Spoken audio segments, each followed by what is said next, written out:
एक भोजपुरी लोक कथा सुनाने जा रही हूँ। शीर्षक है स्वप्न वृक्ष। कहानीकार का नाम है उषा सिंह। एक राज्य में एक शूरवीर और दयालु राजा का शासन था। उसकी 2 रानियां थीं। बड़ी रानी का एक पुत्र था और छोटी रानी के 3 पुत्र थे। बड़ी रानी सरल और मृदु स्वभाव की थी। उसकी छत्र छाया में उसका पुत्र अर्थात बड़ा राजकुमार भी सरल और सहज बना। छोटी रानी स्वार्थी और चालाक थी। उसके तीनों पुत्रों ने यही गुण अपनी माँ से ग्रहण किया था। तीनों छोटे राजकुमार धूर्त, चालाक और स्वार्थी थे। बड़े राजकुमार के सरल स्वभाव के कारण राजा का उसके प्रति विशेष स्नेह था। ये देख तीनों छोटे राजकुमार उससे ईर्ष्या किया करते थे। एक रात राजा को एक अद्भुत स्वप्न आया। स्वप्न में उसने देखा कि एक वृक्ष धीरे धीरे बड़ा हो रहा। जब वृक्ष ने आकार लिया तो उसकी जड़ और तना चांदी के, शाखाएं सोने की और पत्ते हीरों से निर्मित थे। उस वृक्ष पर फलों का स्थान मोतियों के गुच्छे लटक रहे थे और उस पर एक सुंदर तोता बैठा हुआ था। वह तोता जब प्रसन्न होता तो उसकी प्रसन्नता देख वृक्ष की हर शाखाएं प्रफुल्लित होकर झूमने लगती। जब वह उदास होता तो उसकी उदासी से पेड़ भी मुरझा जाता। इस स्वप्न से राजा की नींद टूट गई और वह सुबह तक स्वप्न में दिखे उस अद्भुत वृक्ष के बारे में सोचता रहा। वह इस वृक्ष से इतना प्रभावित हो चुका था कि उसे प्राप्त करना चाहता था। अगले दिन उसने अपने चारों पुत्रों को बुलवाया और उन्हें अपने स्वप्न के बारे में बताकर कहा, पुत्रों, तुम में से जो कोई भी वह वृक्ष लेकर आएगा वही इस राजपाट का उत्तराधिकारी होगा। मैं इस कार्य के लिए तुम लोगों की 2 वर्ष का समय देता हूँ। तीनों छोटे राजकुमारों ने जाकर यह बात अपनी माँ को बताई। चालाक छोटी रानी उनसे बोली, राजपाट तुम लोगों के हिस्से ही आना चाहिए। मैं तुम्हें ढेर सारा धन देती हूँ। पास ही एक नगर में तुम्हें अच्छे कारीगर मिल जाएंगे। उनमें से किसी से वैसा ही वृक्ष बनवा कर ले आना। तीनों राजकुमार अपनी माँ से ढेर सारा धन लेकर उस नगर की ओर चल पड़े। वहाँ उन्होंने एक अच्छा कारीगर ढूंढा और स्वप्न वृक्ष बनवाने लगे। स्वप्न वृक्ष बनने में समय लगने वाला था, इसलिए तीनों राजकुमार उसी गांव में रहने लगे। उधर बड़ा राजकुमार भी स्वप्न वृक्ष की खोज में निकला। वह उस नगर से गुजरा जहां तीनों छोटे राजकुमार ठहरे हुए थे। जब तीनों राजकुमारों ने उसे जाते हुए देखा तो छल से उसे जंगल के एक कुएं के पास ले गए और उसमें ढकेल कर वापस नगर लौटाए। संयोगवश वह सूखा कुआं था। बड़ा राजकुमार बच गया और वहां से निकलने के लिए आवाज लगाने लगा। जंगल से गुजरते चरवाहे ने उसकी पुकार सुन ली और कुएं में रस्सी डालकर उसे बाहर निकाल लिया। बाहर आकर बड़े राजकुमार ने चरवाहे का धन्यवाद किया और उसे अपने पिता के स्वप्न के बारे में बताकर स्वप्न वृक्ष के बारे में पूछा। चरवाहे को उस बारे में कोई जानकारी नहीं थी। उसने उत्तर दिया, मैं तो इस बारे में कुछ नहीं जानता, किंतु हो सकता है कुछ दूर समाधि डाले बैठे साधु इस बारे में आपको कुछ बता सकें, किंतु आपको उनके समाधि से उठने की प्रतीक्षा करनी होगी। राजकुमार जंगल में आगे बढ़ा और उस स्थान पर पहुंचा जहां साधु समाधि में लीन था। उसके चारों ओर ढेर सारी झाड़ियां उग आई थीं। राजकुमार ने झाड़ियों को साफ किया और वहीं रहकर साधु की करते हुए उनकी समाधि टूटने की प्रतीक्षा करने लगा। लगभग 1 माह बाद साधु की समाधि टूटी।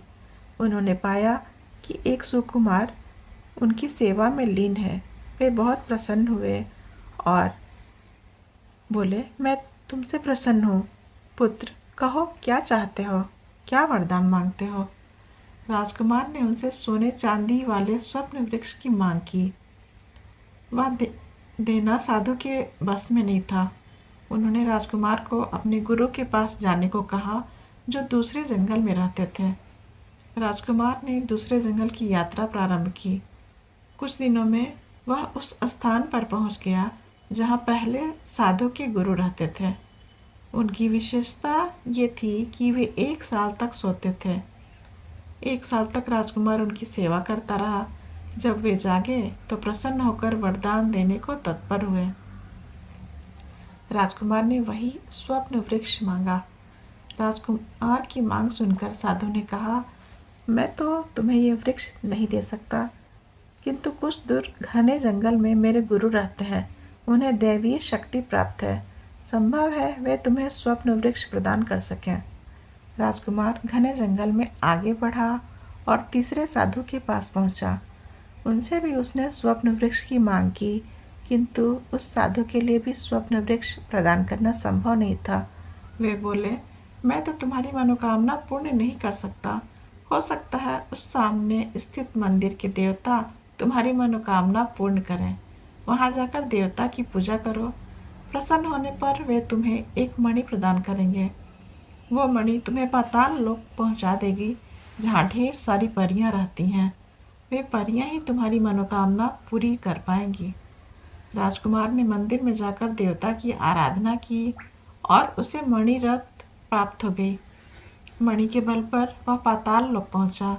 पाताल लोक के द्वार पर प्रहरी पहरा दे रहे थे। बड़े राजकुमार ने उसे देवता की मणि दिखाई तो उन्होंने द्वार खोल दिए। राजकुमार अंदर गया। वहां उसे कई महल दिखाई दिए। उन महलों में कई परियां निवास करती थीं।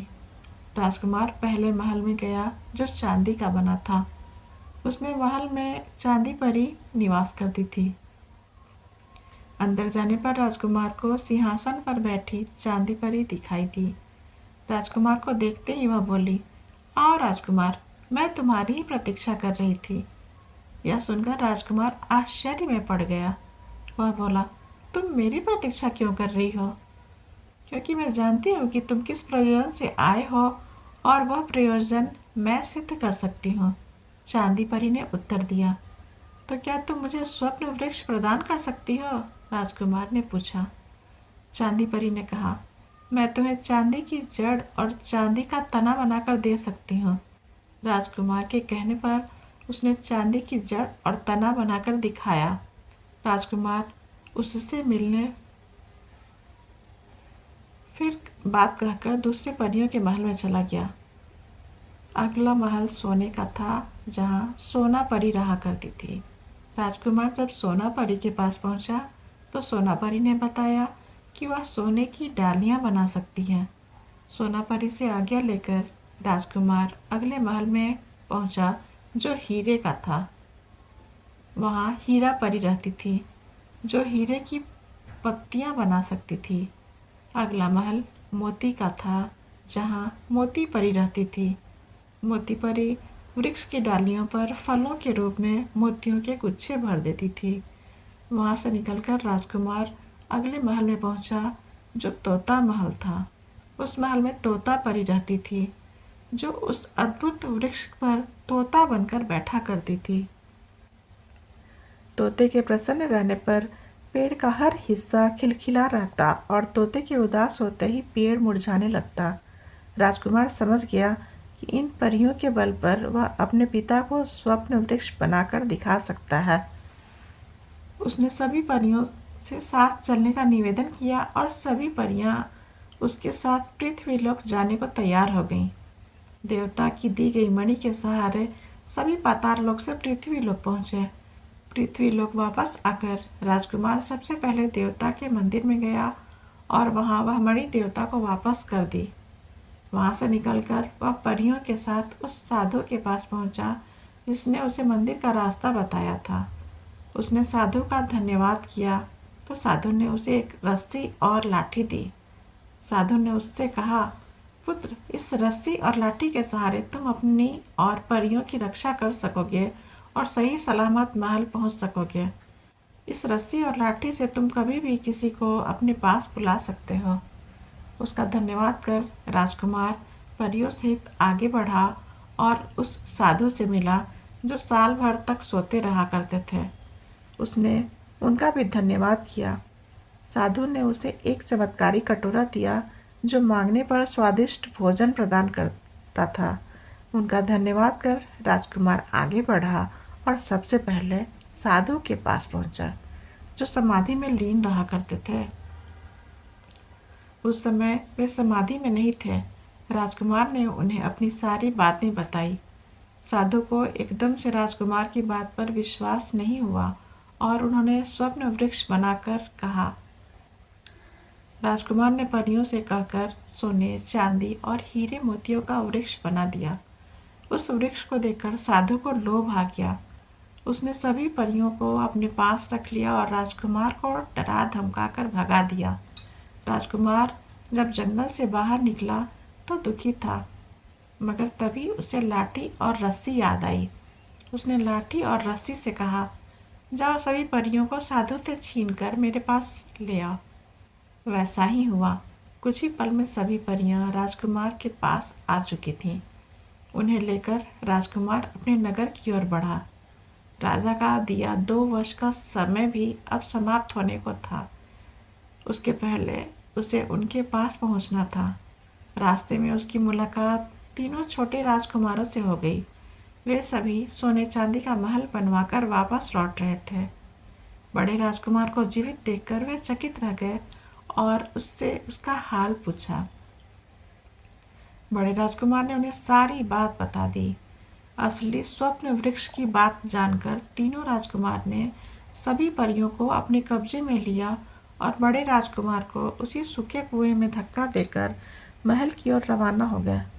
महल पहुंचकर वे तीनों राजा के पास पहुंचे और उन्हें बताया कि स्वप्न वृक्ष लेकर आ गए हैं। राजा ने उनसे स्वप्न वृक्ष बनाकर दिखाने को कहा। तीनों राजकुमारों ने परियों से बहुत आग्रह किया, किंतु वे टस से मस नहीं हुई और स्वप्न वृक्ष बनाकर नहीं दिखाया। तब तीनों राजकुमारों ने कारीगरों से बनवाकर लाए हुए सोने चांदी का वृक्ष राजा को दिखाया। उस वृक्ष को देखकर राजा बोले, यह स्वप्न वृक्ष नहीं है। मैंने जो वृक्ष देखा था उसे बनते हुए देखा था और उस पर तोता बैठा था। मुझे मेरे सामने स्वप्न वृक्ष बनाकर दिखाओ। तीनों राजकुमार हताश हुए। राजा बड़े राजकुमार की प्रतीक्षा करने लगा। उधर कुएं में गिरे राजकुमार को एक बार फिर उसी चरवाहे ने बचाया। राजकुमार ने उसका धन्यवाद दिया। चरवाहा बहुत गरीब था। राजकुमार ने चमत्कारी कटोरे की मदद से उसके परिवार को भरपूर भोजन करवाया और वह कटोरा उसे देकर महल चला आया। राजकुमार महल तो चला आया, किंतु उसके पास परियां नहीं थीं, जिससे वह स्वप्न वृक्ष बनाकर राजा को दिखा पाता।